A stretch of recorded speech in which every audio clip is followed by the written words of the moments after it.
Hi, I'm Samantha Rosika, student 3432375 in the fall 2019 semester for Intro to Veterinary Technology.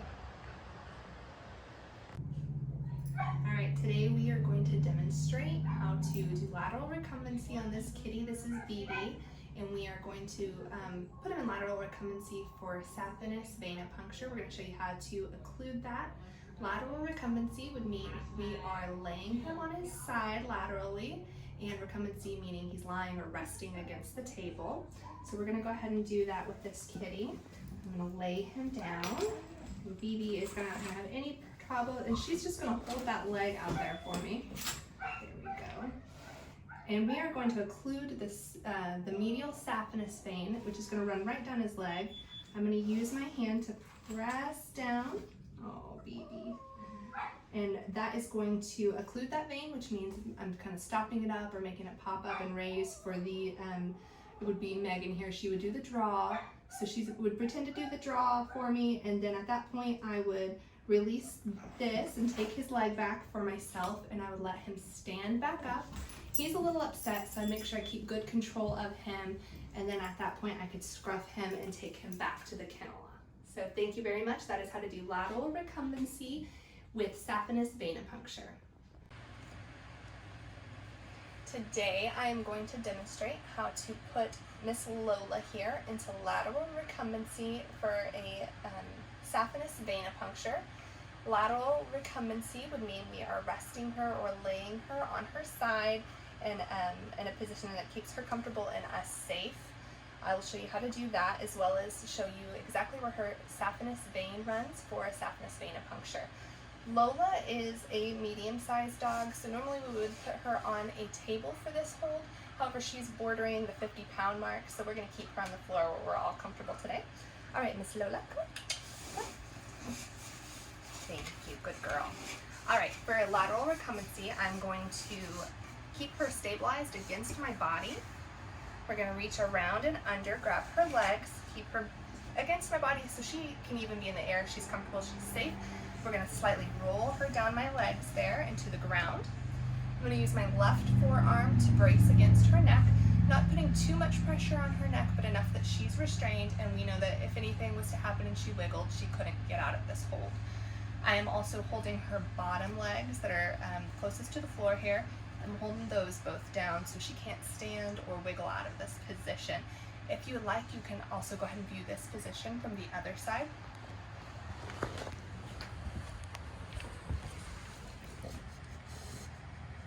Good girl. Thank you. Okay, next thing we're going to do is we are going to occlude for a saphenous venipuncture. So I'm going to use my right hand in the shape of a C. I'm going to reach around.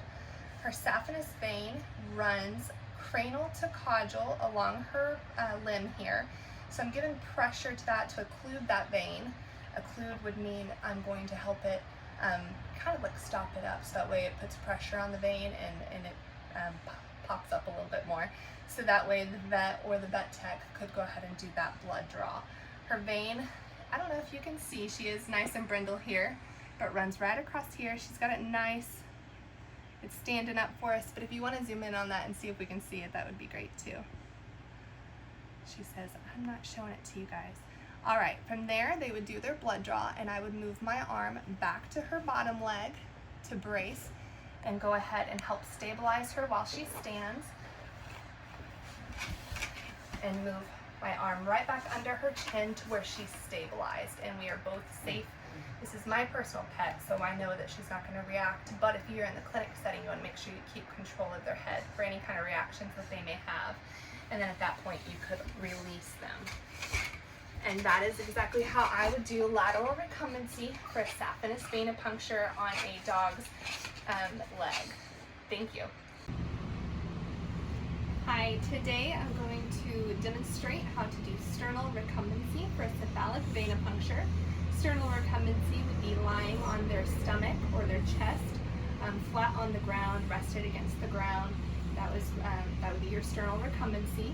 And we're doing the cephalic venipuncture. His cephalic vein is going to run right on the inside of his leg. So I'm going to show you how to properly occlude that as well. To put him into sternal recumbency, we're going to ask him to sit. If you have a dog that already knows the command, that's going to make that a little bit easier. So Axel, sit. Good boy. And then you're going to brace their head and help them go ahead and get into the laying down position. Good boy. There we go. And so now you can see he's flat on his chest, rested against the table we have him on. For the occluding of the cephalic vein, we're going to put my hand behind his elbow. That's going to push that out straight. He's not going to be able to pull that back away from the doctor or anyone.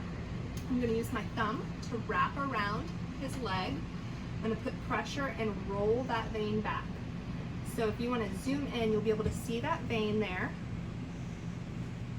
That is his cephalic vein occluded. So that means I have stopped it up and put pressure on that vein. So at this point in time, your veterinarian could go ahead and do a blood draw or administer meds or however he needs to do for that. After they go ahead and finish that, you'd go ahead and put pressure on the vein. Once you know that it's not going to bleed anymore, you can release your thumb off of that. The whole time you're keeping a nice firm grip on their head. He's brachycephalic breed, so he doesn't have quite along the snout. That's not going to come out as far. So I'm keeping him a little bit to the left side on my chest and shoulder area, keeping him nicely pressed against there.